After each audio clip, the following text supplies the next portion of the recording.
සුවපත් වේවා සුබෝ වේවා ඔබට රටට සහ මුළු ලෝකයටම. දෙසැම්බර් මාසේ 29 වෙනිදා 29 වෙනිදාවක් කියලා කියන්නේ නැත්නම් 29 වෙනි දිනය කියලා කියන තීරණාත්මක දවසක්. ලෝකයට තීරණාත්මක මොහොතකයි අපි පත්තර බින්දුව රැස් වෙලා තියෙන්නේ. ජලාශයක් තියෙනවා. ඒ ජලාශය පාසි වැවෙනවා. තර්කය මෙහිමයි. පාසි හැම දවසම කලින් දවසට වඩා දෙගුණකින් වර්ධනය වෙනවා. දෙගුණකින් වර්ධනය වෙනවා. දෙගුණකින් වැඩි වෙමින් යම තමයි පාසි ජලාශය වැවෙන්නේ. එතකොට දින 29කදී ජලාශයේ පාසි දෙකෙන් එකක් වැවෙනවා. ජලාශයෙන් භාගයක් වැහෙනවා පාසි වැවිලා දින 29කදී. එහෙමනම් ඉතිරි භාගයේ වැවෙන්න කොච්චර කාලයක් ගත වෙයිද? බුද්ධි පරීක්ෂණ ප්‍රශ්නයක්. IQ ප්‍රශ්නයක්. උත්තරය එක දවසයි. මේක ගැන 10 කල්පනා කරලා බලන්න පුළුවන්. හැබැයි උත්තරය එක දවසයි. කල්පනා කරලා බලන්න උත්තරය කොහොමද එන්නේ කියලා. තර්කානුකූලව ඒක හරි. මොකද හැම දවසෙම දෙගුණකින් පාසි වැවෙනවා නම් දවස් 29ක් තිස්සේ භාගයක් වැවුණු වුණාට ඉතිරි භාගය වැවෙන්න ගත වෙන්නේ එක දවසයි. තර්කානුකූලව හරි. ලෝකේ හැමදේම තර්කානුකූලව හරි ගියාට යථාර්ථයේදී ප්‍රායෝගික තත්ත්වයේදී වාස්තවික තත්ත්වයේදී හරියන්නේ නැහැ. ලෝකේ අර්බුද ගැන කතා කරනවා, රටේ අර්බුද ගැන කතා කරනවා. අර්බුද නිම වෙද්දී ලෝක ඉවර වෙන්නෙත් නැහැ, රට ඉවර වෙන්නෙත් නැහැ. අලුත් තත්ත්වයක් නිර්මාණය වෙනවා. තර්කවලින්ම ලෝකය දකින්න බෑ. යථාර්ථය ඊට වඩා වෙනස් තැනක තියෙන්නේ. අද ජාතික පුවත්පත්වල තියෙන පුවත් සිරස්වල දුටුවම ඔබට තර්ක හැදෙන්නත් පුළුවන්. එහෙම නැත්නම් යථාර්ථයම වෙන්නත් පුළුවන්. බලමුද 29 වෙනිදා මොනවද ජාතික පුවත්පත් වාර්තා කරන ප්‍රධාන සිරස්වල මොනවාද කියලා.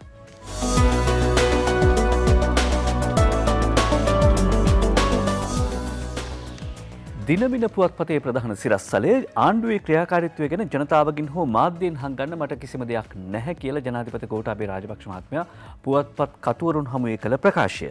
සාධාරණ විවේචන පිළිගන්න සූදානම් තවත් පිරිසක් අතර තරගයක් මට නැහැ. ඇත්තේ රට ගැන වූ තරගය පමණයි කියලා ජනාධිපති ගෝඨාභය රාජපක්ෂ මහත්මයා මාධ්‍ය ආයතන ප්‍රධානීන් හමුවේ පෙරේදා ප්‍රකාශ කළා කියලා අද දිනමින පුවත්පත ප්‍රධාන සිරස්වල හැටියට වාර්තා කරනවා. ඊයේ දවසේ ජාතික පුවත්පත් මේ හමුවේදී පුවත්පත් කතුවරුන් සහ ජනාධිපති ගෝඨාභය රාජපක්ෂ මහත්මයා අතර හමුවේදී මතු කරපු එක කාරණාවක් අවධාරණය කර සිටියා ප්‍රධාන සිරස්වල වලින්. ඒ තමයි සාමූහික වගකීම කඩකිරීම පිළිබඳව ඇමතිවරුන් තිදෙනෙකු ඉවත් කළොත් යන්න සූදානම්. යොහන් බාසුර මේ ප්‍රධාන සිරස්වලේ වාර්තා කරන්නේ අද ලංකාදීප පුවත්පතට උදේ ගම්මන්පිල මහත්වරයා කරන ප්‍රකාශය නොයන්නේ අපි නිවැරදි නිසයි. ගම්මන්පිල ස්ථාවරයේ කියයි ජනාධිපතිවරයා Taman අමාත්‍යධූරයෙන් ඉවත් කළොත් එය බාර ගැනීමට සූදානම් බව බලශක්ති අමාත්‍ය උදේ ගම්මන්පිල මහත්මයා ලංකාදීපයට කිව්වා කියලා ලංකාදීපය සඳහන් කර සිටිනවා. යුගදනම ගිවිසුම පිළිබඳ ඇත්ත උසාවියට සහ රටට හෙළි කිරීමට තීරණය කළේ ඒ අවදානම දැනගෙන ජනතාවට ඇත්ත කියන එක වරදට කාරණයක් නම් ඒ වරද කරන්න අපි ලෑස්ති. එහෙම නැත්නම් ඒ නිවැරදි නිසා තමයි අපි මේ කාරණාව කළේ. මේ සිද්ධිය නොමැති අවස්ථාවක උනත් ජනාධිපතිවරයාට ඕනම අවස්ථාවක අමාත්‍යධූර වලින් අමාත්‍යවරුන් ඉවත් කිරීමේ හැකියාව තියෙනවා. ඒක අපි දන්නවා. ඒක දැනගෙන තමයි මේ කටයුත්ත කළේ කියලා ඔහු සඳහන් කරනවා. නොයන්නේ අපි නිවැරදි නිසයි ගම්මන්පිල ස්ථාවරයේ කියයි අද ලංකාදීප පුවත්පතේ ප්‍රධාන සිරස්වලයයි ඒ. ඊළඟට අද පුවත්පතට අවධානය යොමු කරනවා දුම්රිය එන්ජින් 7ක් අවුරුදු 1කමාරක් තිස්සේ දහවනයට ගෙන නැහැ. වාර්තා කරන ඉන්දික හේවා විතරණ අද පුවත්පතේ ප්‍රධාන සිරස්වලය මාස 6කට පෙර ගෙන මැදිරි 80ක් දහවනයට එක් කරන්නේ නැහැ. දුම්රිය එන්ජින් 7ක් අවුරුදු 1කමාරක් තිස්සේ දහවනයට ගෙන නැහැ. මාස 6කට පෙර ගෙන මැදිරි 80ක් දහවනයට එක් කරගෙන නැහැ. මීට වසර 1කමාරකට පමණ කලින් ඉන්දියාවේ සිට ලංකාවට ගෙන්නු ඉන්දිය එන්ජින් 10න් තවමත් දහවනට එක් කර තිබෙන්නේ එන්ජින් 3ක් පමණක් බවත් මාස 6කට පෙර මෙරට ගෙන්නු මැදිරි 80න් එකක්වත් තවමත් දහවනට එක් කර නොමැති බවත් අද පුවත්පතට වාර්තා වෙනවා කියලා ඉන්දික හේවා විතරණ කියනවා.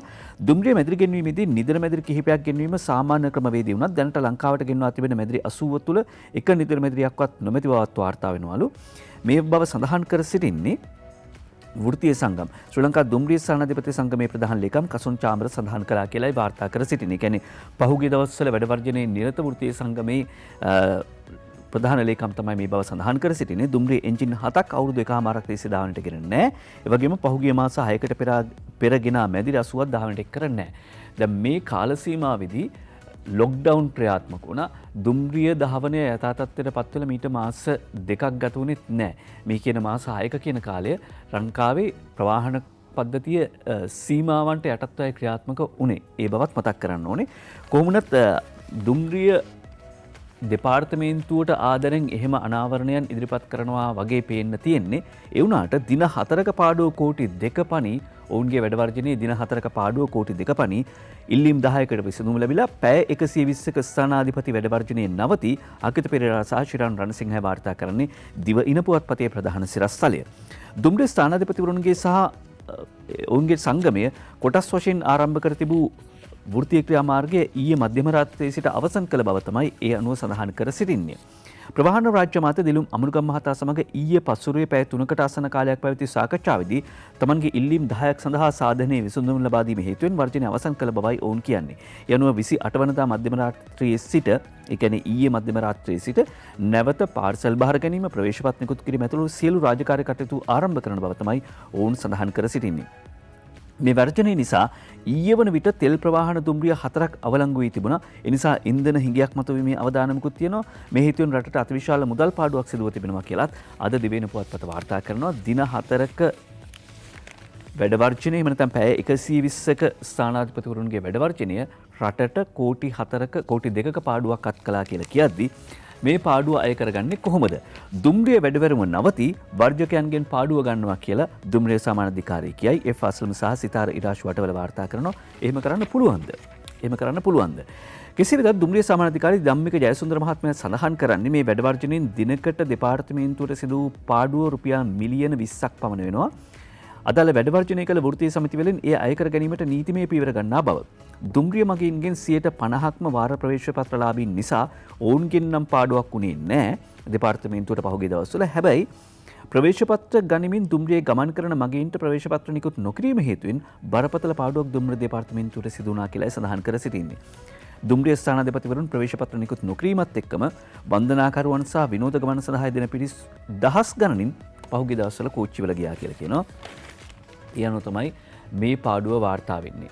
ඔන්ලයින් ක්‍රමය එහෙම නැත්නම් මාර්ගගත ක්‍රමය ප්‍රචලිත කරන එක සහ තවත් පහසු කරන එක වැදගත්. ඒ කියන්නේ දැනට දුරගමන් සේවා සඳහා නැත්නම් නගරාන්තර ශීඝ්‍රගාමී දුම්රියන් වෙන් කිරීමේදී දුරගමන් වලදී මේ මාර්ගගත ක්‍රමය ක්‍රියාත්මක වෙනවා. අනිකුත් දුම්රිය ගමන් සඳහාත් මේ ක්‍රමය ක්‍රියාත්මක වෙනවා නම් බොහොම පහසුයි. මේ වගේ ගැටලු ඇති වෙච්ච අවස්ථාවලදීත් ඒක විසඳුමක්. ඒ වගේම අර පෙරගෙවුම් කාඩ් පත් එහෙම නැත්නම් ප්‍රීපේඩ් කාඩ්ස්, ස්මාර්ට් කාඩ්ස් එහෙම ක්‍රමවේදයන් හඳුන්වා දුන්නම කොහොමත් කාර්යක්ෂමතාව පවත්වාගෙන යනවා. හැබැයි කාර්යක්ෂමතාව පවත්වාගෙන යන ගියන් පස්සේ ආය වෘත්තීය සංගම් වලින් වෙන වෙන ගැටලු මතුවෙන්න ඉඩ තියෙනවා. ඊළඟට බලන්න මේ සිරස්තලය. ලන්ඩන් සිට ආ පස්දරු මව මරා කිඹුලන්ට කන්න ඇලට දාලා. කීර්ති මින්ඩිස්, මුලතිව් ශශිකුමාර්, වවුනියාව එන් ප්‍රියදර්ශිනී වාර්තා කරනවා මව්බිම් පුවත්පතේ ප්‍රධාන සිරස්තලය. කලක් එංගලන්තයේ පදිංචිව සිට නැවත ශ්‍රී ලංකාවට පැමිණි කාන්තාවක 65 හැවිරිදි කාන්තාවක තමයි මෙසේ ඝාතනයට ලක් වෙලා තියෙන්නේ. අත්අඩංගුවට ගත්ත තරුණයා මේ සම්බන්ධයෙන් සැකපිට අවුරුදු 22ක කෙනෙක් එයාගේ නිවසට යාබද නිවසේක අය බව කිලිනොච්චි පොලිසිය සඳහන් කරනවා. කිලිනොච්චි උදයනගර ප්‍රදේශයේදී තමයි මේ සිද්ධිය වාර්තා වෙන්නේ. එංගලන්තයේ ලන්ඩන් නුවර තමන්ගේ දරුවන් එක්ක පදිංචිව හිටපු මේ කාන්තාව මීට අවුරුදු 3කට කලින් කිලිනොච්චියට ඇවිල්ලා තියෙනවා. එය ආම්බල් කුල පිහිටි නිවසේ ඉකුත් 27 වනදා සිට අතුරුදන් වී තිබෙනවා. ඊට පස්සේ එයාගේ ඥාතීන් අතුරුදන් වීම සම්බන්ධයෙන් කිලිනොච්චි පොලිසියට පැමිණිල්ලක් කළා තියෙනවා. කිලිනොච්චි පොලිස් නිලධාරීන් ඇයගෙන තොරතුරු සොයලා නිවස පරීක්ෂා කිරීමේදී නිවසේ ලී පෙල්ලම් කිහිපයක් දක්නට ලැබිලා තියෙනවා. ඒ අනුව නිලධාරීන් සැක කරලා තිබෙනවා කොහොම හරි ඇයට පහදලා තමයි ඝාතනය කරන්න නැත්තේ කියලා. ඊළඟට ප්‍රදේශවාසීන්ගෙන් ලැබුණු තොරතුරු මත ඇගේ නිවස අසලම පදිංචි තරුණයෙක් අත්අඩංගුවටගෙන ප්‍රශ්න කිරීමේදී ඔහු කියලා තියෙන්නේ ආරවුලක් මත ඇයට පොළු පහර දීලා මරා දැමුවා කියලා. ඊට පස්සේ ලිඳට දැම්මා කියලා මේ සිරුර. පසුව වැඩිදුරටත් දීර්ඝ ලෙස ප්‍රශ්න කරද්දී ලිඳේ මල සිරුර හමු වුණේ නැහැ. තවදුරටත් ප්‍රශ්න කරද්දී අනාවරණ වෙලා තියෙන්නේ මරා දැමුණු කාන්තාවගේ සිරුර කිඹුලන්ගෙන් ගහන කිලිනොච්චි කාන්දම්පුරම්හි ඇල මාර්ගයකට දමා ඇති බව. අදාළ කාන්තාව මරා ඇගේ සිරුර පෝර උරේක දමාගෙන යතුරු පැදියෙන් ගෙන ගොස් නිවසේ සිට කිලෝමීටර් 18ක් පමණ දුර කිඹුලන් ගහන මේ ඇනට දමා ඇති බව පොලිසිය කළ විමර්ශනයකදී අනාවරණ වී තිබෙනවා. පාප් වහන්සේ නත්තල් දින දේවමෙහිදීත් කිව්වේ සමාජය සංවේදීතාවෙන් බොහෝ ඈතට ගිහිල්ලා. සමාජ සංවේදීතාව කියන එක ඈතට ගිහිල්ලා තියෙනවා.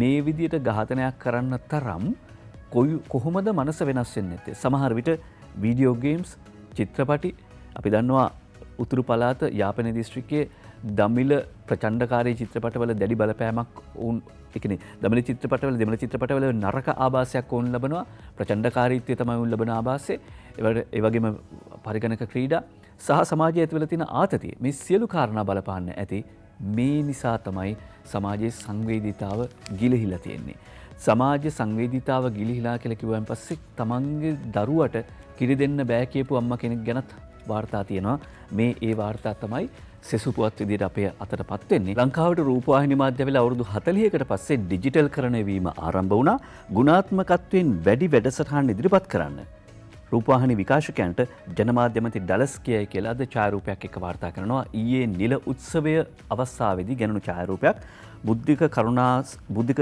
ජයසිරි මුනිසිංහ සහ බුද්ධි කරුණාරත්නයි වාර්තා කර සිටින්නේ අද දිනමින පුවත්පතට ඡායාරූපයක් එක්කම ඒ අනුව වැඩිදුරටත් කරුණු දක්වපු අමාත්‍යවරයෙක් කියනවා තාක්ෂණයක තරම් ඉහළ ගියත් ගුණාත්මකව ආචාරශීලීව සහ පොදු මහජනතාවගේ සාධනීය ගුණධර්ම වගා නොකොට අයහපත් මාධ්‍ය භාවිතයක් සිදුවන්නේ නම් තාක්ෂණය විතරක් වැඩි වුණා කියලා වැඩක් වෙන්නේ නැහැ. මේ ජනප්‍රිය සංස්කෘතිය ඇතුලේ තාක්ෂණය ප්‍රමාණාත්මක වර්ධනය වීමක් සිදු වෙනවා. ඒ නිසා හැබැයි ඒත් එක්කම අනිත් පැත්තෙන් අපේ ආචාර ධර්ම සහ මාධ්‍ය වගකීම් මාධ්‍ය සදාචාරය ගැන හිතන්න කියන ඉල්ලීම තමයි අනික් පැත්තෙන් කරන්නේ. ඡායාරූපයේ රුක්මාල් ගමගේ වාර්තා කරන්නේ දිනවෙන පුවත්පතට. ඊළඟට ජාතික පුවත්පත් වාර්තා කරන සෙසු පුවත් වලට අවධානය යොමු කරද්දී ගෑස් මාස ගානකට පස්සේ මාසයකට පස්සේ කොළඹට සහ ගම්පහට ලිට්‍රෝ ගෑස් බෙදුවත් හුඟ දෙනෙක් ගියේ හිස් අතින් කියලා රංජන් කස්තුරි වාර්තා කරනවා ලංකාදීප පුවත්පතට. මාසයකට පමණ කාලයකට පස්සේ ප්‍රදේශ කිහිපයකම ගෑස් බෙදා හැරීම ලිට්‍රෝ සමාගම ඊයේ ආරම්භ කළා. කොළඹ සහ ගම්පහ කියන දිස්ත්‍රික්කවල ප්‍රදේශ කිහිපයක ගෑස් බෙදා හැරීම ඊයේ පෙරවරුවේ සිදු කරත් ගෑස් මිලදී ගැනීම සඳහා ජනතාව විශාල වශයෙන් අලවිසැල්ලසල පෝලිම් ගැසී සිටිනු දක්නට ලැබුණා. ගෑස් මිලදීගත හැකිවේ සීමිත පිරිසකට පමණක් බව ගෑස් පාරිභෝගිකයෝ සඳහන් කළා. ඒ වගේම Tamanගේ අලවිසැල් වලට නැවත ගෑස් තොග කවදා එයිද කියන එක පිළිබඳව වෙලෙන්දන් දැනගෙන හිටියේ නෑ. ඇහුවාම ආයි කවද්ද ගෑස් එන්නේ කියලා ඔවුන් කිව්වේ අපි දන්නේ නෑ ගෑස් ආයි එන දවසක් කියලා. ලංකාදීප එහෙම වාර්තා කරද්දී අද අරුණ පුවත්පතත් වාර්තා කරනවා රට පුරා ගෑස් කිරිපිටි භූමිතෙල් පෝලිම් උද්ඝෝෂණත් හැමතැනම ගාල්ලේ රාජාංගනේ අම්පාරේ සජබ කොහොමද උද්ඝෝෂණ කළේ අකුරැස්සේ ජවිප කොහොමද උද්ඝෝෂණය කළේ කොටාපාරේ කිරිපිටි පෝලිම කොහොමද රාජගිරිය ගෑස් පෝලිම කොහොමද උරුගවත්තේ භූමිතෙල් පෝලිම කොහොමද කියලාත් රට පුරා වාර්තාකරුවන් වාර්තා කරනවා රට තුළට බොරතෙල් ආනයනය අත්හිටුවා ඇති බැවින් බොරතෙල් පිරිපහදුවේ අතුරුඵලයක් වන භූමිතෙල් වෙනුවෙන්ද සෑම නගරයකම පහේ පෝලිම් නිර්මාණය වී තිබෙනවා විශේෂයෙන්ම පවතින ගෑස් හිඟේ හේතුවෙන් ජනතාව වැඩි වශයෙන් භූමිතෙල් භාවිතය සඳහා යොමු වී තිබෙනවා. නමුත් ප්‍රමාණවත් පරිදි භූමිතෙල් තොග නොපැවතීම හේතුවෙන් අඩු ආදායම්ලාභී ජනතාවට තමන්ගේ දෛනික රැකියාවල නිතරම පවා කැප කරලා භූමිතෙල් වෙනුවෙන් පෝලිම් වල රැඳී සිටීමට සිදුව තිබෙනවා. ඒ වගේම කිරිපිටි හිඟයත් රට තුළ උග්‍ර ලෙස පවතිනවා කියලා තමයි අද අරුණ පුවත්පත සඳහන් කර සිටින්නේ. ගෑස් ගැන කිව්වයින් පස්සේ ගෑස් හිඟය තවදුරටත් පවතිනවා. හිරයක් තියෙනවා. පෝලිං තියෙනවා. ඒකට හේතු ගණනාවක් තියෙනවා. නිල් කළු මුද්‍රා සහිත ගෑස් සිලින්ඩරවල ගෑස් ඉවත් කිරීමට ගතවන කාලය වැඩි. ඒකක හේතුවක්. අනුරු ප්‍රේමලාල් වාර්තා කරන්නේ අද දිනවෙන පුවත්පතට ගෑස් බෙදා හැරීමේ ප්‍රමාදය ගැන ලිට්‍රෝ කනගාටු වෙනවා. ලංකාවේ LP ගෑස් වෙළඳපොළ ලංකාවේ LP ගෑස් වෙළඳපොළ අවශ්‍යතාවයෙන් 80%ක කොටසක් සපයන්නේ ලිට්‍රෝ ගෑස් සමාගම. දෛනිකව මේ වෙනකොට 12.5 සිලින්ඩර 37000ක් 40000ක් විතර ප්‍රමාණයක් බෙදා හැරෙනවා. හැබැයි අර ප්‍රමිතිය පිළිබඳ ගැටලු තිබිච්ච ගෑස් සිලින්ඩර් වල ගෑස් ඉවත් කළා ආයි පුරවන්න යම් කාලයක් ගත වෙනවා. දැන් ඒකට අවශ්‍ය කරන යන්ත්‍ර සූත්‍ර ආනයන කිරීමට කටයුතු කරලා තියෙනවා. ඒ නිසා වේගය වැඩි කරන්න පුළුවන් වෙයි. දැනට මේ ගෑස් හිඟය සහ ගෑස් පෝලිං තියෙන්නේ ඔන්න ඔය කාරණාව නිසා කියලා ලිට්‍රෝ සමාගම කරුණු පැහැදිලි කරනවා. දැන් ගෑස් පිළිබඳව භූමිතෙල් පිළිබඳව එහෙම ගැටලුවක් තියෙද්දි දරලිප්වල උයන්න වැඩි දෙනෙක් නැවත පෙළඹිලා තියෙනවා. ගෑස් ලාම්පු තෙල් හිඟයි අවිස්සාවෙල්ලේ දරලිප් වලට හොඳ ඉල්ලුමක් තියෙනවා. හොඳ කලක් ගිහිල්ලා තියෙනවා. අවිස්සාවෙල්ලේ දරලිපට මැටි වළඳට හොඳ කලක් කියලා අවිස්සාවෙල්ලේ විශේෂ වාර්තාකරු සෝමසිරි හිඟුරලාරච්චි වාර්තා කරන්නේ අද ලංකාදීපයට. 2022 අලුත් අවුරුද්ද ආරම්භ වීමට නිමිති තිබෙන මේ මොහොතේදී හොඳ කලක් උදා වෙලා තියෙනවා මැටි ලිප් වලට සහ දර වලට. අවිස්සාවෙල ප්‍රදේශයේ පුරා දර හිඟයක් ඇති වී තිබෙන අතර කෑලි 7ක් 8ක් තියෙන කුඩා දර මිටියක් රුපියල් 130ක් වෙන මිලකට අලෙවි වෙනවා කියලා තමයි වෙළඳසැල් හිමියන් සඳහන් කර සිටින්නේ. මේ තියෙන తত্ত্বය වෙළඳ පොලේ තියෙන తত্ত্বය වෙළඳ පොළ ක්‍රමයෙන් බොහෝ ඈත තියෙන ආදිවාසීන්ටත් දැනිලා තියෙනවා. බත් නැතුව කටු අලකෑ දලුකානේ වැසියන්ට අද අලක් නැහැ කියලා වාර්තා කර සිටිනවා. මේ වාර්තාව නිමල් ජයරත්න මනම් පිටින්දලා වාර්තා කරන්නේ. අපි ජීවත් වුණේ කටුවල හාරලා ගල් සියඹල විකුණලා දැන් ඒවත් නැහැ. මේ කාලේට අල බහින්නෙත් නැහැ. අපිට කන්නත් නැහැ බොන්නත් නැහැ. අපිට කන්න වෙලා තියෙන්නේ පොළොවේ පස්. මේ විදිහට ආදිවාසී එහෙම නැත්නම් දිබුලාගල දලුකාන ආදිවාසී නායිකා ලිසිනෝනා එහෙම කිව්වා කියලා අරුණ පුවත්පත කියනවා. ඇවිත් බලන්න අපි විඳින දුක කොහොමද කියලා. අපිට රජෙන් දෙන සමෘද්ධියක් නැහැ. මේ කාලේට කටුවලයක් හරි ගල් සියඹලාවක් හරි හොයාගන්න හරි අමාරුයි. අවාර නිසා මේ කාලේට අල බහින්නේ නැහැ, ගෙඩි හැදෙන්නේ නැහැ. ජනවාරි මාසේ පැන්නම තමයි ආයේ ගහේ කොලේ ගෙඩියක් හැදෙන්නේ. ලෙහෙසින් හොයාගන්න තියෙන මීපැන ටිකවත් නැහැ. ඒක හොයන්න දිබුලාගල කන්දිස් මතට යන්න ඕන. දැන් ඒක කරන්නත් විදියක් නැහැ. මොකද හැමතැනම අලි පිරিলা. ඒ නිසා දැන් අපි ජීවත් වෙන්නේ දරමිටියක් විකුණලා. දරමිටියක් විකුණලා ගන්න සොච්චමෙන් හාල් සීරුවක් ගන්න බෑ. වේලිච්ච දර ටිකක් හොයාගන්නත් කන්දු උඩහට යන්න ඕන. දරමිටියක් විකුණන රුපියල් 300කට. මේ විදියට ඔවුන් කියන ඔවුන්ගේ දුක් ගැනවිල්ල ආහාර පිළිබඳ අර්බුදයක් මතුවෙයි. ආහාර හිඟයක් ඇති වෙයි කියන කතාව බොහෝ විට වාර්තා කරනවා. හැබැයි අද ඩේලි මිරර් පුවත්පත කියනවා government braces for food shortage ආහාර හිඟිය වළක්වා ගැනීම සඳහා පියවර ගනිමින් සිටින බව වාර්තා කරනවා. ඒ අනුව කැලුම් බණ්ඩාර තමයි අද ඩේලි මිරර් පුවත්පතට වාර්තා කර සිටින්නේ. විශේෂයෙන්ම ඉන්දියාව, පාකිස්තානය සහ මියන්මාර කියන රටවල් වලින් අත්‍යවශ්‍ය ආහාර ද්‍රව්‍ය ආනයනය කිරීම සඳහා කටයුතු කරලා තිනවා. ඒ වගේම ආරක්ෂිත තොගයක් පවත්වාගෙන යාම සඳහා ඩොලර් මිලියන 100ක 150ක පමණ ප්‍රමාණයකින් හැම මාසෙම වියදම් කළා මේ ආනයනික තොගය පවත්වාගෙන යාම සඳහා යෝජනා වී තිබෙනවා. අමාත්‍යාචාර්ය බන්දුලු ගුණවර්ධන කියනවා I will discuss the import from basmati rice from Pakistan under the FTA. නිදහස් වෙළඳ ගිවිසුම් යටතේ මේවා ගෙන්වීම සඳහා බාස්මති සහ පාකිස්තානයෙන් ගෙන්වීම සඳහා සාකච්ඡා කළා තිනවා. ඒ වගේම මේ ආහාර හිඟය වළක්වා ගැනීම සඳහා අවශ්‍ය පියවර කිහිපයක් අරගෙන තිනවා. එකක් තමයි ඊළඟ මාසේ ඉඳලා එහෙම නැත්නම් ලබන අවුරුද්දේ ජනවාරි මාසේ ඉඳලා කෙටිකාලීනව ප්‍රතිඵල ලබා දෙන we have to cultivate vegetable that yield within a short time. කෙටිකාලීනව අස්වැන්න ලබා දෙන ධාන්‍ය වර්ග, එළවලු වර්ග වගා කිරීමේ අවශ්‍යතාව අමාත්‍යවරයා පෙන්වා දෙද්දී අනික් පැත්තෙන් චන්ද්‍රසේන අමාත්‍යවරයාත් කියනවා ආහාර හිඟයක් ඇති වෙන්න ඉඩ දෙන්නේ නැහැ කියලා. ජනවාරියේ සිට හැම ගමකම භෝග වගාවක් ඇමති චන්ද්‍රසේන කියයි කියලා අද අරුණ පුවත්පතේ වාර්තා කර සිටින්නේ. ඒ අනුව අරුණ පුවත්පත සඳහන් කර සිටිනවා තවදුරටත් මේ ඇතුළු පිටුවෙන් තමයි විස්තර ගන්නෙ. දිවෙනේ සෑම ග්‍රාම නිලධාරී වසමක්ම ආවරණය වෙන පරිදි කෙටිකාලීන එළවලු සහ ධාන්‍ය වගා කිරීමේ වැඩසටහනක් ලබන වසරේ මුල සිට ක්‍රියාත්මක කරන බවත් ඊට අවශ්‍ය බීජ සහ පොහොර ජනතාවට ලබා දීමට කටයුතු කරන බවත් ඇමති එස්.එම්. චන්ද්‍රසේන කියනවා. මාර්තු අප්‍රේල් මාසයේ වන විට ආහාර හිඟයක් ඇති වන බවට බොහෝ දෙනා අනාවැකි පළ කළත් රජය කිසිසේත්ම ආහාර හිඟයක් ඇතිවීමට ඉඩ නොදෙන බව තමයි ඇමතිවරයා කියන්නේ. ජනවාරි මාසයේ සිට දිවෙනේ සියලු ග්‍රාම නිලධාරී වසම් ආශ්‍රිතව මේ දැවැන්ත වගා ව්‍යාපෘතිය සහ ජීවනෝපාය සංවර්ධන ව්‍යාපෘතිය ක්‍රියාත්මක කරන බව තමයි අමාත්‍යවරයා කියන්නේ. මෙහිදී ඒ ප්‍රදේශවලට ආවේනික එළවලු සහ ධාන්‍ය වගා කිරීම සඳහා තමයි කටයුතු කෙරෙන්නේ. ගොවි ජනතාවට තමන්ගේ නිෂ්පාදන අලෙවි කර ගැනීමේ වැඩපිළිවෙලක් සකස් කිරීමට සැලසුම් කර ඇති අතර මේවා සඳහා ගොවි සංවිධාන දායක කර ගැනීමට බලාපොරොත්තු වෙනවා කියලා කියනවා. දැන් එක පැත්තකින් ගත්තාම බන්දුරු ගුණවර්ධන ඇමතිවරයාට පුළුවන් වුණා පහුගිය උත්සව කාලෙදී වෙළඳ පොළ මිල යම් මට්ටමකින් පාලනය කරන්න. සිංහල අවුරුදු කාලෙදී අර දහසේ බඩු මල්ල දීලා වෙළඳ පොළ සහල් සීනි පරිප්පු මේ ආදී අත්‍යවශ්‍ය ආහාරවල මිල පාලනය කරන්න සතොස මගින් අනිත් පැත්තෙන් ගත්තාම එස්.එම්. චන්ද්‍රසේන ඇමතිවරයාත් ඔය කාබනික පොහොර වගා ව්‍යාපෘතියට එහෙම නැත්නම් ප්‍රතිපත්තිමේ තීරණයක් ගත්ත අවස්ථාවේ ඒකට බැහැලා වැඩ කරපු අමාත්‍යවරයෙක්. ඒ නිසා වුන් දෙපළ කියනවා ආහාර හිඟයක් ඇති වෙන්න ඉඩ දෙන්නේ නැහැ කියලා. ඒ වගේම ලබන අවුරුද්දේ මුල් මාසයේ ඉඳලා ජනවාරි මාසයේ ඉඳලා වගා සංග්‍රාමයක් ආරම්භ වෙනවා කියලා කියන්නේ. හැබැයි කාලගුණයකට හරස් වේද කියලා ප්‍රශ්නයකුත් තියෙනවා. ඒ නිසා මේවා සැලසුම් කරද්දී කාලගුණේ විපර්යාස පිළිබඳව හිතන්න වෙනවා. කාලගුණය ගැන ප්‍රවෘත්තියකුත් තියෙනවා. මාර්තු විතර වෙනකම් වහීවි කියලා. ඊළඟට මේ පුවතෙන් පස්සේ ජනතා කෝපය පුපුරා ගියොත් ආණ්ඩුවටත් පාර්ලිමේන්තුවටත් බලපෑමක්. ඒ නිසා IMF ගිහිල්ලා ආධාර හෝ විකල්ප ඉදිරිපත් කිරීම ආණ්ඩුවේ යුතුයකම කියලා රනිල් වික්‍රමසිංහ හිටපු අගමැතිතුමා විශේෂ ප්‍රකාශයක් කරමින් සඳහන් කර සිටිනවා. එතුමා දිගටම කියන්නේ යන්න IMF කියලා. චමින්ද සිල්වා තමයි වාර්තා කර සිටින්නේ මේ කාරණාව අද ලංකාදීප පුවත්පත සමාවෙන දිවයින පුවත්පතට ඒ අනුව ජනතා කෝපය පුපුරා යන්න පුළුවන්.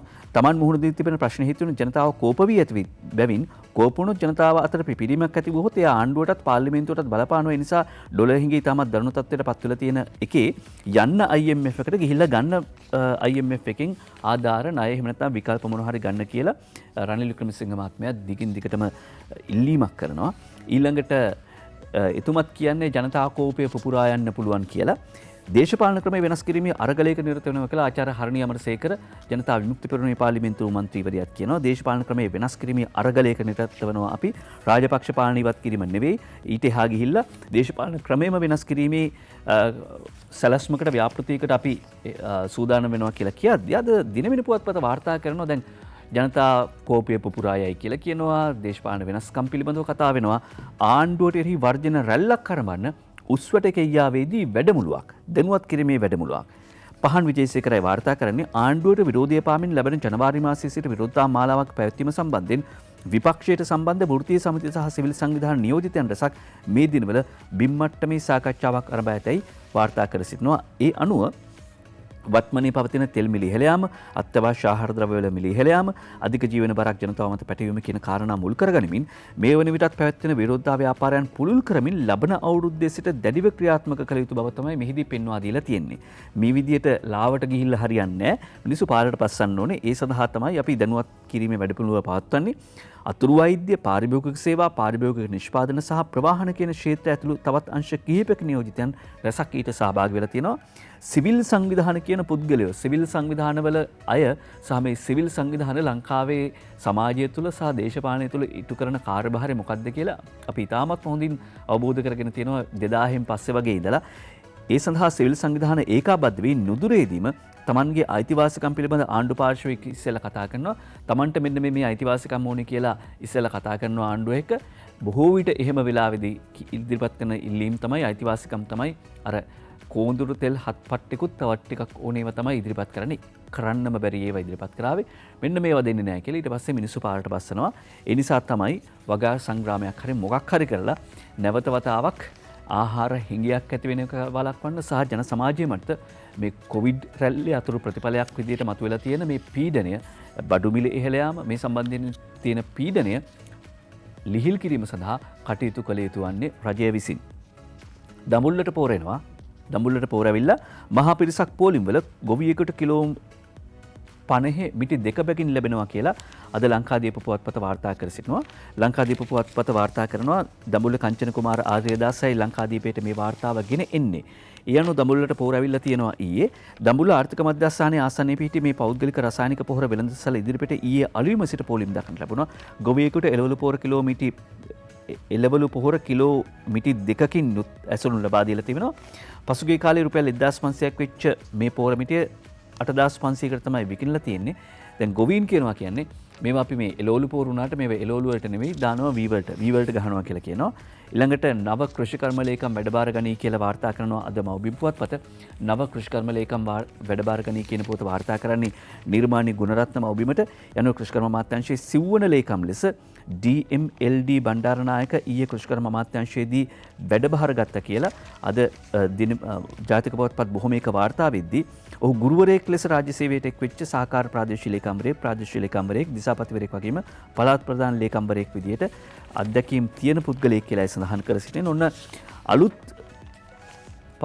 අලුත් කෘෂිකර්ම ලේකම්තුමාට අපි ඉස්සෙල්ලම කියනවා කාරණාවක් ඒ තමයි නිෂ්පාදිත කාබනික පොර විකුණාගත නොහැකිව ලත වෙන නුවර එළියේ වැසියෝ පිළිබඳව පුවත එතුමාට කියනවා අවධානය යොමු කරන්න කියලා වැඩබාර ගත්ත ගමම වැඩබාර ගත්ත කියන පුවතත් කියන ගමම නිෂ්පාදිත කාබනික පොර විකුණා ගන්න බැරුව නුවර එළියේ ලත වෙන ගොවීන් පිළිබඳව නුවර එළියේ සම්පත් ජයලාල් තමයි වාර්තා කරන්නේ අද පුවත්පතට ගොවීන් කාබනික පොහොර නිෂ්පාදනයට යොමු සම්බන්ධයෙන් අප අධ්‍යයනය කිරීමට යොමු අතර ඊට විශේෂ හේතුවක් වුණේ රට තුළ කාබනික පොහොර ප්‍රචලිත කිරීමේ අරමුණින් ගොවිජන සේවා දෙපාර්තමේන්තුව මගින් සිදු කරන ලැබූ ව්‍යාපෘතියේ සාර්ථකත්වය විමසා බැලීම කියලා මේ සටහන සහ ඡායාරූපය ලියන නුවර එළියේ සම්පත් ජයලාල් කියනවා. විශේෂයෙන්ම පහුගිය වකවානුවේදී දිස්ත්‍රික් ලේකම් කාර්යාලය වගේම ගොවිජන සේවා ප්‍රධාන කාර්යාලයන්හි ඉහළ පෙළේ නිලධාරීන් ප්‍රකාශ කළේ ගොවීන්ට අවශ්‍ය තරම් කාබනික පොහොර තම ආයතනවලින් මිලදී ගැනීමේ හැකියාව පවතින බව. ඔව් මේ සංග්‍රාමය පටන් ගනිද්දී හැමෝම කිව්වා අපි ගාව අපි ඕන තරම් පොහොර දෙනවා කියලා. හැබැයි ඒ කටින් එහෙම කිව්වා වුණාට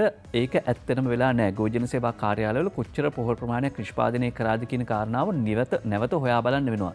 ජනාධිපතිතුමත් පුවත්පත් කතුවරුන් හමුවේ කතා කරද්දී කිව්වේ අමාත්‍යාංශයේ නිලධාරීන් මේ යාන්ත්‍රණය හරියට ක්‍රියාත්මක කිරීම සඳහා කැප වුණාද කියන ප්‍රශ්නය නැගුවේ.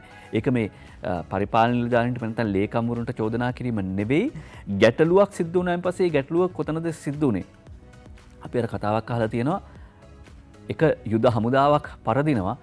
යුද හමුදාව පරදින්නේ අන්තිමටම හොයලා බැලුවාම ඒ බලකායේ අන්තිමටම ගමන් කරපු එහෙම නැත්නම් ඒ ගමන් කරපු සෙබලෙකුගේ සපත්තුවක ලේස් පටියක් ලිහිච්ච නිසා තමයි මුළු හමුදාවකම පරදින්නේ. කතාන්දරේ කියන්න වෙලා නැහැ මේ වෙලාවේ. කොහොම වුණත් ඒ ගැටලුව මොකද්ද කියලා හඳුනා ගන්න. එතකොට ගැටලුවේදී දැක්ක කාරණාව තමයි කෘෂිකර්ම අමාත්‍යාංශය ජනතාව අතරට මේ උපදෙස් ගෙනිච්ච නැති එක. ඒකට බලපාපු කාරණා කීපයක් තිබුණා. එකක් තමයි ඔවුන් ඉගෙනගෙන තියෙන්නේ රසායනික පොහොර වලින්ම වගා කරන්න ඕනේ කියලා.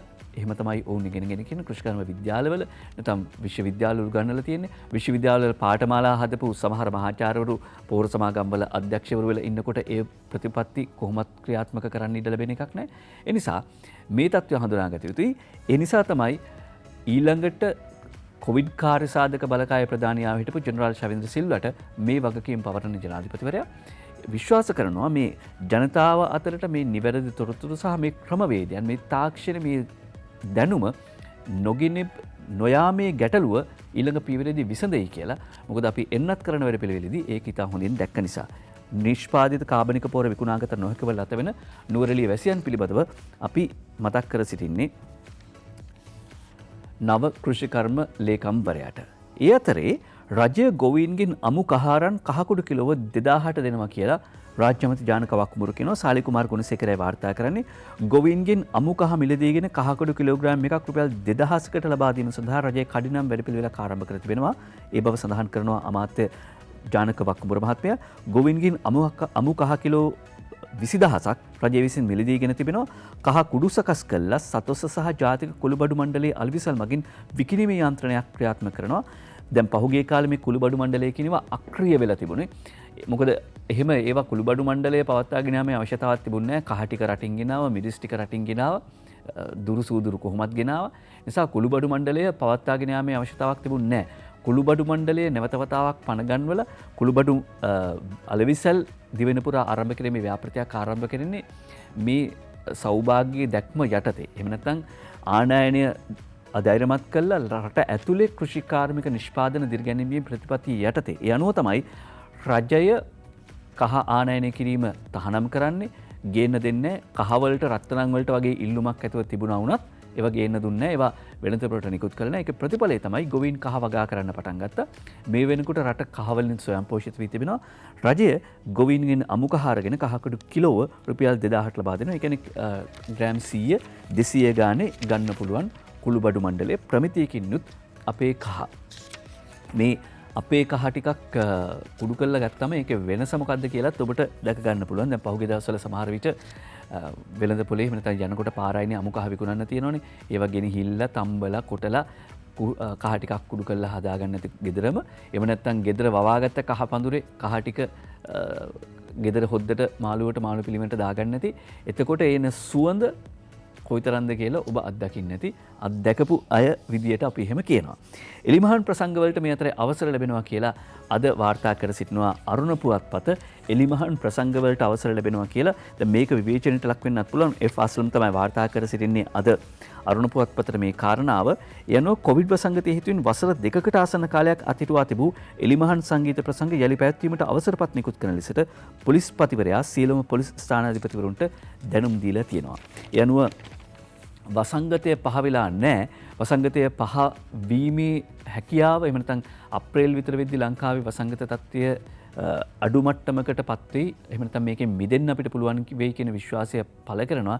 හැබැයි මේ උත්සව සමයත් එක්ක තව දුරටත් වැඩි වෙන්න පුළුවන් රෝගීන් සංඛ්‍යාව, ආසාදිතයන් සංඛ්‍යාව වැඩි වෙන්න පුළුවන් කියලා වාර්තා වෙනවා. දැන් ඔමික්‍රෝන් රැල්ල ඉන්දියාව ආක්‍රමණය කරලා තියෙනවා. මේක බලපෑම අපිටත් ලැබෙන්න ඉඩ තියෙනවා.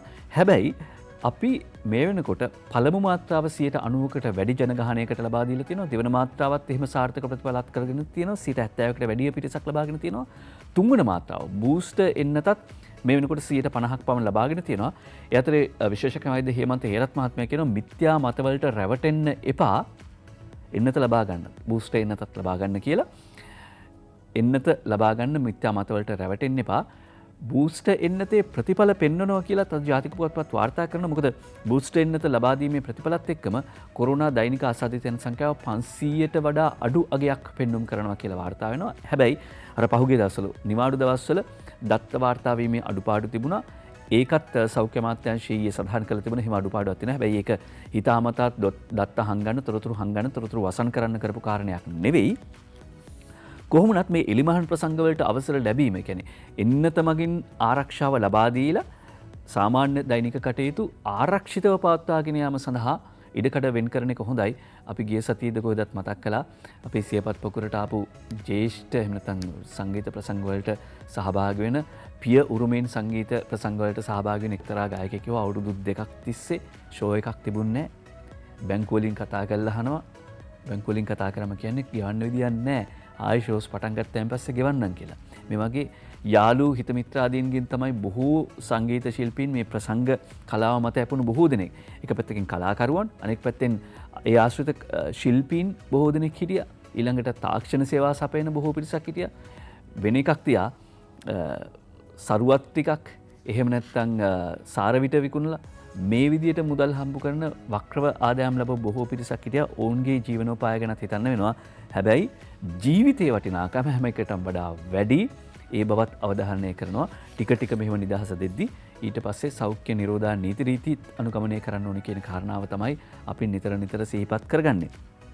දැන් දේශීය කහ ගැන අපි කතා කළා. දේශීය එතනෝල් භාවිත නොකළා නම් මේ වෙනකොට මත්පැන් හිඟයකුත් ඇවිල්ලා කියලා සුරාබදු දෙපාර්තමේන්තුව කියන ප්‍රකාශය අද දිව ඉන පුවත්පතටයි වාර්තා කර සිටින්නේ.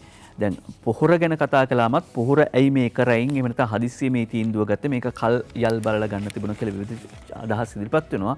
හැබැයි ඩොලර් හිඟය බලපාපු අවස්ථාවේදී ගන්න ඕනේ තීරණ වෙනස් විකල්ප විදියට තියෙන්නේ නැත්නම් අර think out of the box කියලා කියනවනේ සමා වෙන think out of the box කියලා කියනවා සාමාන්‍ය රාමුවෙන් එහා හිතලා වැඩ කරන්න ඕනේ කියලා ශ්‍රීරාම් රණසිංහ කියනවා.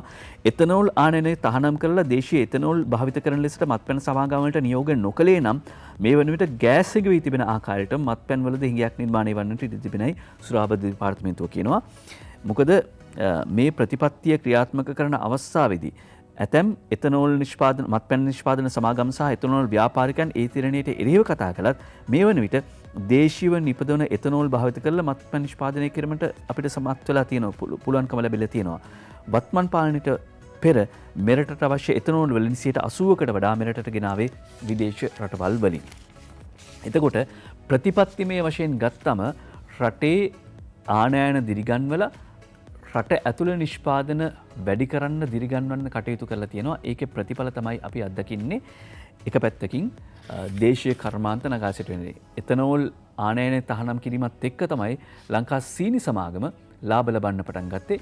බෝනස් ලබා දුන්නේ අවුරුද්දට දෙවතාවක්. ඒකේ ප්‍රතිඵල විදියට. ඊළඟට නව ජනාධිපති ලේකම්වරයා විදියට ගාමිණී සිරණත් මහත්මයා පෙබරවාරියේදී වැඩ බාර ගනී කියලා තහවුරු කරලා වාර්තා කරනවා වගේ අනුර බාලසූරිය නව ජනාධිපති ලේකම් ලෙස ගාමිණී සිරණත් මහත්මයා ලබන පෙබරවාරි මාසයේදී සිය දූරේදී වැඩ බාර ගැනීමට නියමිතයි කියලා අද දිවයින පුවත්පත සඳහන් කරනවා. එතකොට නිකන් තහවුරු වෙලා වගේනේ. හැබැයි ජනාධිපති ලේකම් ආචාර්ය පී.බී. ජයසුන්දර මහත්මයා ජනවාරි මාස 31 වෙනිදා තමන්ගේ ධූරයෙන් ඉවත් වීමෙන් පස්සේ පුරපාඩු වන ජනාධිපති ලේකම් ධූරයට ගාමිණී සිරණත් මහතා පත් කිරීමට යෝජනා වී ඇත කියලා පොතේ ඇතුලේ සඳහන් වෙනවා. ආචාර්ය පී.බී. ජයසුන්දර මහත්මයා ජනාධිපති ලේකම් ධූරයෙන් ඉල්ලා අස්වන බවට සඳහන් කරමින් ජනාධිපති ගෝඨාභය රාජපක්ෂ මහත්මයා වෙත ලිපියක් ඉදිරිපත් කළා. එනුව නව අග්‍රාමාත්‍ය ලේකම් ලෙස වාරික මාර්ග අමාත්‍යාංශ ලේකම් ලෙස කටයුතු කරන අනුර දිසානායක මහතා පත් වීමට නියමිතයි කියලත් දිවයින පුවත්පතට අනුර බාලසූරිය සඳහන් කර සිටිනවා. සේවක අර්ථ සාධක අරමුදල කෝටි 783ක ලාභයක් ලබා ගන්නවා කියලා නායනතරංග ගමගේ වාර්තා කරනවා. මෙරට විශාලතම සමාජ ආරක්ෂණ අරමුදල වෙන සේවක අර්ථ සාධක අරමුදල ඒ කියන්නේ EPF එක කොළඹ කොටස් වෙළඳපොලේ ආයෝජනය කර ඇති මුදලින් රුපියල් බිලියන 7.8ක මුදලක්. ඒ කියන්නේ රුපියල් කෝටි 783ක ලාභයක් ලබා තිබෙනවා කියලා අද නායනතරංග ගමගේ වාර්තා කරන්නේ අරුණ පුවත්පතට. ඒ අතරේ මේ විපතක් වෙන හැටි සේවක අර්ථ සාධක අරමුදල කම්කරුවන්ට සේවකයන්ට ආරක්ෂාව සලසනවා ඒ ප්‍රධානතම සමාජ ආරක්ෂණ වැඩපිළිවෙල. හැබැයි වැඩබිමේදී ලැබෙන ආරක්ෂාව මේ සමහර උදවියට ලැබෙනවද? EPF ETF ගෙනවද දන්නෙත් නෑ මේ කියන පුද්ගලයාට. කාටද? කිලෝ 3000ක දම්වැල ඇඟට වැටි පුද්ගලයෙක් මරුට. ඒ ප්‍රේමසිරි තිස්ස මහාරාම ඉඳලා වාර්තා කරන්නේ. මොකද මේ අයට EPF ETF ගෙවනවද නැද්ද කියලා අපිට සැක හිතෙන්නේ. වාර්තා වෙන විදියට මත්තල කැටන්වල ප්‍රදේශයේ පිහිටි පෞද්ගලික ඉදිකිරීම ආයතනයක සේවය කළ පුද්ගලයෙකුගේ ඇඟට කිලෝග්‍රෑම් 3000කට අධික බර යකඩ දම්වැලක් කඩා වැටීම හේතුවෙන් බරපතල තුවාල ලබා ඊයේ දහවල් හම්බන්තොට දිස්ත්‍රික්ක කුළුහාට ලත් කිරීමෙන් පස්සේ මිය ගිහිල්ලා තිබෙනවා. මේ ආයතනයට අලුතින් ගෙනින් ලද ගල් ක්‍රෂර් යන්ත්‍රයක් සවිකිරීමේදී එහි කාර්මික ශිල්පියා ලෙස කටයුතු කළ මේ පුද්ගලයාගේ ඇඟ මතට තමයි මේ යකඩ දම්වැල කඩා වැටලා තියෙන්නේ. සමහර විට කාර්මික ශිල්පියෙක් විදියට වැඩ කරන නිසා EPF ETF ගෙවනවද දන්නේ නැහැ. එහෙම වුණොත් EPF ගැන කිව්වා EPF එක ලැබපු ලාභය ගැන කිව්වා. හැබැයි මේ වැඩබිමේ හැබැයි කම්කරුවන්ට ඒ ලාභය ලැබෙන්නේ නැති වෙන්න තියෙනවා. හාම්පුතුන් EPF ETF ගෙවන්නේ නැත්තම්. සමහරවිට සේවකයත් කියනවා නෑ EPF කපන්න එපා මට මගේ පඩිය අතරම දෙන්න කියලා. අනතුරක් සිද්ධ වෙච්ච වෙලාවක සහ තමන්ගේ විශ්‍රාම වයස ගත කරද්දි තමයි මේ සමාජ ආරක්ෂණ අරමුදලේ වටිනාකම දැනෙන්නේ. EPF ETF කොච්චර වටිනවද කියලා දැනෙන්නේ.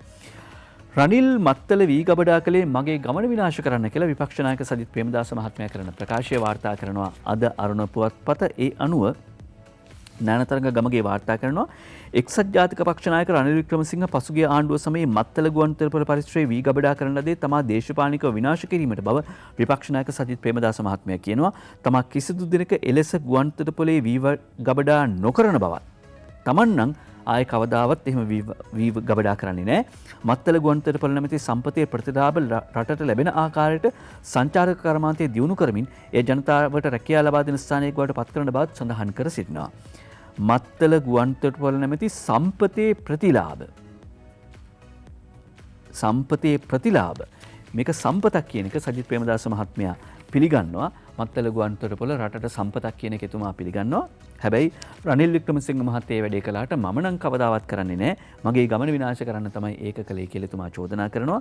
හැබැයි වැඩේ තියෙන්නේ රනිල් වික්‍රමසිංහ අගමැතිතුමාගේ යට තින්දිද්දි මීක් නැතුව ඉඳලා එළියට අවිල්ලා මෙහෙම කතා කරන එක. දැන් ආණ්ඩුව අපි දකිනවා සමහර ඇමතිවරු එළියට අවිල්ලා කතා බහ කරනවා, සද්ද දානවා, උද්ඝෝෂණ කරනවා. ආණ්ඩුවේ සමහර ප්‍රතිපත්ති මේ තීන්දුව වලට එරෙහිව ක්‍රියාත්මක වෙනවා. ඒක හරිද වැරදිද කියන කෙසේ වෙතත් එහෙම කතා වෙනවා. හැබැයි ඒ කාලේ මෙහෙම සද්ද නැතුව ඉඳලා දැන් එළියට අවිල්ලා කතා කරද්දි තමයි අර දවසක් රා ටිකක් ලැබබීමත්ව මීයක් බලලා වීමතක් කියලා කිව්වා වගේ කතාව මතක් වෙන්නේ. එහෙමද දන්නේ නැහැ. මොකද දැන් මේවා කියන්නේ.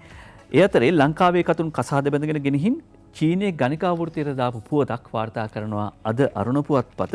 ලංකාවේ කතුන් කසාද බැඳගෙන ගිහිල්ලා චීනයේ ගණිකා වෘත්තියට දාලා තෝරගන්නේ දුගී පවුල රෝමත් අය පොලිස් පති නියමයෙන් මේ පිළිබඳ පරීක්ෂණ ආරම්භ වුණා කියලා වාර්තා කරනවා ලංකාදීප පුවත්පත. දුගී පවුල වල සිටින රෝමත් තරුණයන් තෝරාගෙන ඔවුන් සමග විවාහ වීමෙන් පස්සේ චීනයට රැගෙන ගිහිල්ලා රාත්‍රී සමාජ ශාලාවල රසාවලට යොදනවා කියලා තමයි හෙළි වී තිබෙන්නේ. හොරනර ප්‍රදේශයේ තරුණියක් විවාහ කරගෙන චීනයට රැගෙන යාමට සූදානම් වන අවස්ථාවේදී ලද තොරතුරක් ඔස්සේ දීර්ඝ විමර්ශනයක් කළාට පස්සේ තමයි මේ කාරණය අනාවරණ වී තිබෙන්නේ. ඒ නිසා තමයි ශ්‍රී ලංකා රජය නව චක්‍රලේඛයක් නිකුත් කළේ විදේශිකයෙක් එක්ක විවාහ වෙනවා නම් ඒ විදේශිකයාගේ නිෂ්කාශන වාර්තාව ආරක්ෂක අමාත්‍යාංශයේ නිෂ්කාශන වාර්තාව ලබා ගන්න ඕනේ කියලා. ඒකයි ඒ යෝජනාව කළේ. එහෙම නැත්නම් ඒ චක්‍රලේඛය නිකුත් කළේ. අන්තවාදී ආගමික අදහස් පතුරවන්නේ විදේශ සරණාගතභාවය අපේක්ෂා කරන අය මේ විදියට ලංකාවේ කාන්තාවන් විවාහ කරගන්න විවිධ ජාවාරම් වලට එන අය ලංකාවේ කාන්තාවන් විවාහ කරගන්නවා. එහෙම කුමන්ත්‍රණ තියෙනවා. මොකද නයිජීරියානු මූල්‍ය ජාවාරමට හසු වෙච්ච එහෙම නැත්නම් ඒ ජාවාරමට සම්බන්ධ කිහිප දෙනෙක්ම ශ්‍රී ලාංකික කතුන් විවාහ කරගෙන තියෙනවා. දැන් බැඳලා රට යන්න පුළුවන් වෙයි, බැන්දොත් විදේශිකෙක් බැන්දොත් රට යන්න පුළුවන් වෙයි කියලා හිතාගෙන බඳින්න එපා කියන එක තමයි කියන්නේ. මොකද විවිධ ජාවාරම්කාරයෝ, අපරාධකාරයෝ ඊළඟට මෙහි සරණාගත භාවය අපේක්ෂා කරගෙන එන උදවිය මේ විදිහට කසාද යෝජනා, විවාහ යෝජනා ඉදිරිපත් කරනවා. ඒක නිසා ප්‍රවේශම් වෙන්න. ඒ අතරේ තනිව ඉන්න එක හොඳයි කියලා හිතෙන්නත් ඉඩ තියෙනවා. මෙහෙම ප්‍රවෘත්ති වාර්තාවෙදී සාරා නම් තනියෙන්. ගුවන් යානාවකින් තනිව ලෝකය වටා යන සාරා රත්මලාන්ට පැමිණියා කියලා අද වාර්තා කරනවා අද පුවත්පත. සාරා ලංකාවට පැමිණියා. ඒ අනුව මේ ගමන ලෝකෙම අවධානය දිනා ගැනීම මොරටුවේ රේඛා තරංගනී ෆොන්සේක වාර්තා කරනවා. මොකද සතපුම් 51000ක් ගියන් පස්සේ ලෝකෙ වටා ගමන සම්පූර්ණ කරන්න පුළුවන් රටවල් 52ක් මහද්වීප 5ක් ඔස්සේ මේ ගමන යන්නේ. මයික්‍රෝ ලයිට් තනි එන්ජින් ගුවන් යානයකින් ලෝකෙ වටා තනිව පියාසර කරලා ලාබාලතම ගුවන් නියමවරිය විදියට ලෝක වාර්තාවක් ලැබීමට තමයි සාරා සූදානම් වෙන්නේ. සාරා අවුරුදු 19යි. සාරා රදර්ෆර්ඩ් ඇය බෙල්ජියම් ජාතික කාන්තාවක් ඊයේ රත්මලාන ගුවන්තොටුපළට පැමිණියා. මේ අවස්ථාවේදී රත්නපුර ගුවන්තොටුපළේදී ඇය පැමිණි සැහැල්ලු ගුවන් යානාවට ජල ආචාර දක්වලා කොළඹ ගුවන්තොටුපළේ කළමනාකරු අරුණ රාජපක්ෂ මහත්මයා විසින් පිළිගත්ත ඡායාරූපයක වාර්තා කරනවා. ඇය ගමන් කරන ගමන් මාර්ගයේ 40 වන රට හැටියට තමයි ශ්‍රී ලංකාවට පැමිණ තිබෙන්නේ. ඒ මේ වෙනකොට ගුවන්තොටුපළ 52ක නැවතුම් සිදු කරලා තියෙනවා. සාරා කිලෝමීටර් 51000ක් තරණය කළා. සතපුම් 51000ක් තරණය කළා. කිලෝමීටර් සතපුම් සමාවෙන්නේ කිලෝමීටර් තමයි. කිලෝමීටර් 51000ක් වටේ ගියාම ලෝකෙ වටේ රවුමක් ගියා කියලා කියන්නේ. ඒ අනුව මේ ගමන සම්පූර්ණ කරાવી තනියම අවුරුදු 19ක යුවතියක් මේ එන ගමනේදී ලංකාව තෝරා ගැනීම ලංකාවේ සංචාරක කර්මාන්තයට තවත් උත්තේජනයක් සපයනවා. ලංකාවේ සංචාරක කර්මාන්තයේ ගැන හොඳ අවස්ථාවක් ලෝකයට කියන්න ලැබෙනවා. ලෝක සංචාරක රූ රැජන කිරුළ ලංකාවට හිමිව තිබෙන බව අද අරුණ පුවත්පත වාර්තා කරනවා. ලෝක සංචාරක රූ රැජන කිරුළ ලංකාවට දිනා දෙන්නේ කවුද කියලා එරන්ති කෞශල්‍ය වාර්තා කරනවා. නලීෂා බානු තමයි ජයග්‍රහණය ගෙනෙන්නේ ලෝක සංචාරක රූ රැජන. කියන්නේ World of World Tourism තරඟාවලියේ කිරුළ හිමි කර ගැනීමට ශ්‍රී ලංකාවේ නලීෂා බානු ඊයේ සමත් වුණා.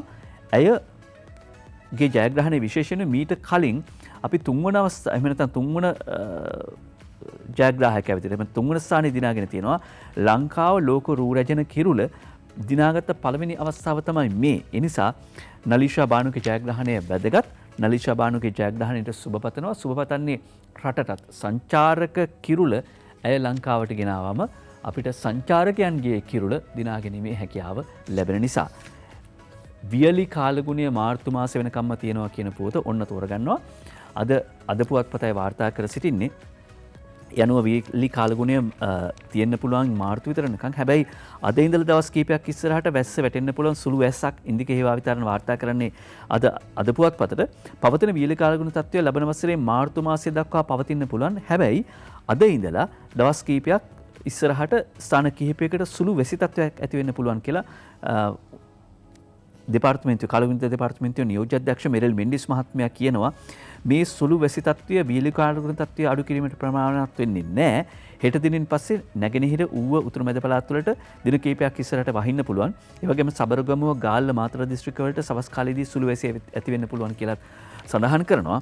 දැන් වියලි කාලගුණ ඉස්සරහට පවතිද්දී ඊළඟට බලපාන්නේ මේක ආයේ තෙල් නැති එහෙම නැත්නම් ඩොලර් නැති ප්‍රශ්නේදී මේක නරක විදිහට බලපානවා. ජල විදුලි නිෂ්පාදනයේ 40%ක් දක්වා අඩු වෙලා තියෙනවා කියලා ඉන්දික හේවා විතරන තවදුරටත් වාර්තා කරනවා. ජල විදුලි බලාගාර ආශ්‍රිත ජලාශවල ජල මට්ටම පහත වැටීම හේතුවෙන් ජල විදුලි නිෂ්පාදනයේ මේ වෙනකොට 40%ක් දක්වා අඩු වෙලා තියෙනවා. දැන් පහුගිය දවස්වල නම් 70% දක්වා වැඩි වෙලා තිබුණා. වැස්ස කාලෙදී 70%ක් දෛනික අවශ්‍යතාවෙන් 70%ක් විදුලි නිෂ්පාදනය කළා. දැන් මේ වෙනකොට ඒක 40% දක්වා අඩු වෙලා තියෙනවා. හැබැයි ඉදිරියේදී තවත් අඩු වෙන්න සිද්ධ වෙයි. මොකද ඊළඟ කන්නේ සඳහා වතුර ඉතිරි කරගන්න ඕනේ. ගොවීන්ට වතුර දෙන්න ඕනේ. වතුර ඉතිරි කරගන්න ඕනේ. මේ සඳහා මේ වතුර ටික තමයි අපි ප්‍රවේශම් කරගන්න වෙන්නේ. ඒ නිසා ජල විදුලි නිෂ්පාදනය 40%ක් දක්වා පහත වැටීම අනෙක් පැත්තෙන් ආයි ආර්ථිකයට බලපෑමක් කරනවා. ඩොලර් වැඩි කරගන්න ඕනේ. ඩොලර් ප්‍රශ්නෙට මේකත් බලපාවි. බැංකු වලට ලැබෙන ඩොලර් වලින් 25%ක් මහ බැංකුව ඉල්ලයි. කලින් තිබුණ 10% මහ බැංකුව අධිපතිගේ නියෝගයේ දෙසැම්බර් 27 වෙනිදා සිට බලාත්මකයි කියලා ශමිල පෙරේරා වාර්තා කරනවා. මේ දක්වා බැංකු අලෙවි කළ යුතුව තිබුණ 10%ක් විතරයි. දැන් 25%ක් අලෙවි කරන්න කියලයි මේ අනුව නියෝග පැනවෙන්නේ. ඊළඟට මාසයක බිලිඳාට මව්කිරි දෙන්න 28 හැවිරිදි අම්මා බැහැ කියලා ගාල්ල ප්‍රදේශයෙන් වාර්තා වෙන්නේ. පියෙක් නොමැතිව මේ අම්මා දරුවා හදාගෙන තියෙනවා කියලායි වාර්තා වෙන්නේ. බිලිඳ කහපහ ගැන්විලා ඒ ගැන සැක හිතපු පවුල් සෞඛ්‍ය නිලධාරිනිය තමයි මේ ගැන තොරතුරු හොයලා ඊට පස්සේ පොලිසියට මේ සිද්ධිය කියලා තියෙන්නේ. මවගේ නොසන්සුන් හැසිරීම නිසා බිලිඳා කිතුලම්පිටියේ ළමා නිවාසයට ගල්ල ප්‍රධාන මහේස්ත්‍රාත් නියෝග කරයි කියලා වාර්තා කරන්නේ. මාසයක බිලිඳා කිතුලම්පිටියේ ළමා නිවාසයට යවනවා හේතුව අම්මා කිරි දෙන්න බෑ කියලා. ඒ අතරේ ගාල්ලෙම තව පුවතක් වාර්තා වෙනවා. කටේ කිරි සූඳ යන්නත් කලින් අවුරුදු 17 18 දරුවෝ ටියුෂන් පන්ති යනවා කියලා කුඩුජාවාරාමාගේ මුඩුක්කුවේ läගලා. ටියුෂන් යනවා කියලා කුඩුජාවාරාමාගේ මුඩුක්කුවේ läගලා මව්පියන්ට බාර දුන් 16 දෙනා. මේක ගිය සතියේ වාර්තා වෙච්ච පොතක්. මේ දරුවෝ 16 දෙනා අවසානයේදී මේ කුඩුජාවාරාමාගේ මේ මුඩුක්කුවේ ඉඳලා පොලිසිය අත්අඩංගුවට අරගෙන කරුණු පැහැදිලි කරලා තරය අවවාද කරලා දෙමාපියන්ට බාර දීලා තිනවා. එයින් දෙන්නෙක් ආයෙ අල්ලලා තිනවා එතනම ඉඳලා. ගාල්ලේ ජනප්‍රිය පාසලක දරුවන් 17ක් අවුරුදු 17 18 දරුවෝ තමයි මේ විදියට හමු වෙලා තියෙන්නේ කියලා වාර්තා කරනවා. සමහර අම්මලා දරුවන්ට කිරි දෙන එක ප්‍රතික්ෂේප කරනවා. එතකොට තවම කටේ කිරි සුඳ යන්නවත් නැති වයසේ දරුවෝ කුඩු ජාවාරම් කරුවන්ගේ ගුබ්බෑයම්වල කියලා මව්බිම් වාර්තා කරනවා. ඊළඟට හම්බන්තොට කොරෝනා අඩු වෙද්දී වැලිමැස්සාගෙන් බෝවෙන රෝගයක් කියලා වාර්තා කරනවා. වැලිමැස්සාගෙන් බෝවෙන රෝගයක් කියලා සා ප්‍රවේශම් වෙන්න වෙනවා. ඊළඟට සෞදි අරමුදලින් මිලියන 7200ක් වැය කර හදපු බිබිල චෙන්කලාඩි පාර ජනතා අයිතිටපත් වුණා කියන පුවත වාර්තා කරනවා. සංවර්ධන කටයුතු ඇනහිට නෑ කියන පුවත තමයි ඒ අනුව අනාවරණ වෙන්නේ. මධ්‍යම ආසියානු වොලිබෝල් ශූරතාව ශ්‍රී ලංකාවට ක්‍රිකට් වල ජයග්‍රහණී ගමනක් ආරම්භ වී තිබෙනවා. ඒ විතරක් නෙවෙයි මධ්‍යම ආසියානු වොලිබෝල් ශූරතාව ශ්‍රී ලංකාවට රටවල් 6ක සහභාගීත්වයෙන් බංග්ලාදේශයේදී පැවති මධ්‍යම ආසියානු වොලිබෝල් ශූරතා තරඟාවලියේ අවසන් මහා තරඟයේදී සත්කාරක බංග්ලාදේශයත් තරඟවට 3-4ක් විදියට 3.0ක් විදියට පරදවලා පිරිමි අංශයේ ශූරතාව දිනා ගැනීමට අපරාජිත ශ්‍රී ලංකා කණ්ඩායමට හැකි වුණා. ඒක සතුටට කාරණයක්. හෙට එච්චර කලවර නෑ.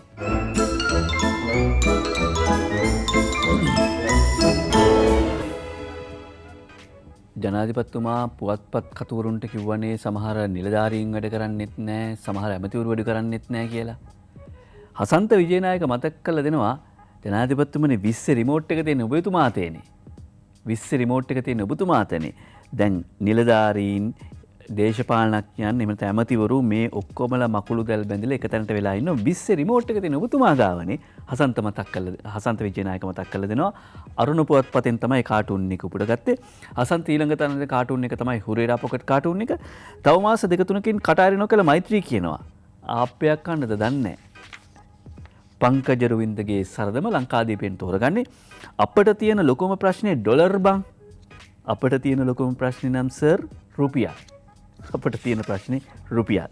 අංජනක කාටුන් එක දිනවිනු පුවත්පතෙන් තෝරගන්නවා. මේ පොකට් කාටුන් එක සජිත් ඉන්නේ ජනතාවගේ පැත්තේ මිස ජාවාරම්කාරන්ගේ පැත්තේ නෙවෙයි කියන්නේ. විපක්ෂයේ ඉන්නකොට කවුරුත් ඔහොම තමයි. දැන් අපිට මොකද වෙලා තියෙන්නේ? MD විරත්නට පේනවා කොරෝනාවෙන් අපි උඩ දැම්ම උඩ දාලා අපිට විදිනවා අපිට අනිනවා ඩෙන්ගු. කොරෝනාවෙන් අපිට අප උඩ දාලා ඩෙන්ගු අපිට විදිනවා. ප්‍රවේශම් වෙන්න වෙනවා. දවසේ පද 4 තෝරගන්නවා විදුර අබේනායකගේ ඒ මව්බිම් පුවත්පතෙන්. ඇමති පදවි අතහැරදා නොයමි මම වාසු කියන විට ගම්මන් පිළද තම අදහස කියයි මට නොවටි ඇමතිකම නැත අන් දෙයක් රැකගත යුතු රටට සම. ඇමතිකම් නෙවෙයි රටයි රැක ගන්න ඕනේ කියලා තමයි විදුර අබේනායක කියන්නේ. රටයි කටයි ඔක්කොම රැක ගන්න පුළුවන්. රට රැක ගන්න පුළුවන් කට රැක ගත්තොත්, කට රැක ගත්තොත් රට රැක ගන්න පුළුවන්. කට ගැනම හිතලා වැඩ කළොත්, කටයි බඩයි ගැන විතරක් හිතලා වැඩ කළොත් රට රැක ගන්නත් බෑ. හැබැයි කට වහගන්න වෙලාව වෙලා මුහුණම ආවරණය කරගන්න ඒ කොරෝනා වලින් ආරක්ෂා වෙන්න. ඔබට පරිස්සම් සහගත දවසක්. ආයුබෝවන්.